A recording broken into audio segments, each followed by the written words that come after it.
উত্তরের প্রকৃতি জানান দিতে শুরু করেছে শীতের আগমনী বার্তা। নওগাঁ থেকে যুক্ত হচ্ছেন সহকর্মী শফিক ছোটন। শফিক, আবহাওয়ার পরিবর্তনের আমেজ কেমন দেখছেন?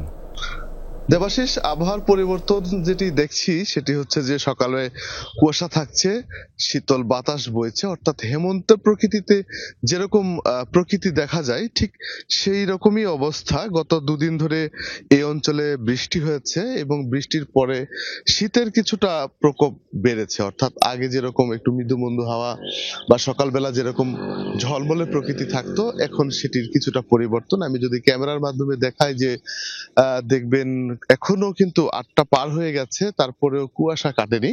অর্থাৎ সকাল সকাল এরকম কুয়াশাচ্ছন্ন প্রকৃতি থাকছে। আপনাকেই বলছি, ইন্স্যুরেন্স করলে সিটিতে সুরক্ষা পাবেন নিশ্চিত। শীতের যে শীতল বাতাস সেটি বইছে এবং সামনের দিনে যে শীত আসছে সেটি আসলে আমরা কিন্তু টের পাচ্ছি। এই অঞ্চলের মানুষ, বিশেষ করে রংপুর, রাজশাহী অঞ্চলের মানুষ, তারা টের পাচ্ছেন যে খুব শিগগিরই আসলে শীত জেঁকে বসবে। এবং এই অঞ্চলে শীত জেঁকে বসলে যেটি হয় যে মানুষের দুর্ভোগ বাড়ে, প্রকৃতিতে এক ধরনের প্রভাব পড়ে, সেটির একটা প্রস্তুতি কিন্তু এই মুহূর্তেই নিতে হবে। এবং সেই প্রস্তুতির অংশ হিসেবে যেমন মানুষকে নিতে হবে, তেমনি কিন্তু ফসলেরও সেই প্রস্তুতি থাকতে হবে।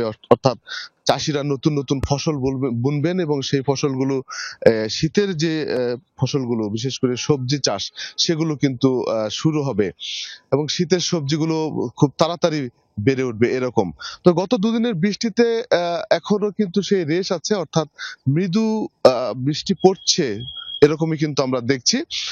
সব মিলিয়ে আসলে যে শীত আসছে এবং উত্তরের প্রকৃতিতে একটি পরিবর্তন হচ্ছে সেটি বেশ জানান দিচ্ছে। বিশেষ করে ভোর থেকে দারুণ কুয়াশা পড়ছে এবং রাত্রে কিছুটা ঠান্ডা, আবার সূর্য ওঠার পরে কিছুটা উষ্ণতা পাওয়া যাচ্ছে, এরকমই প্রকৃতি।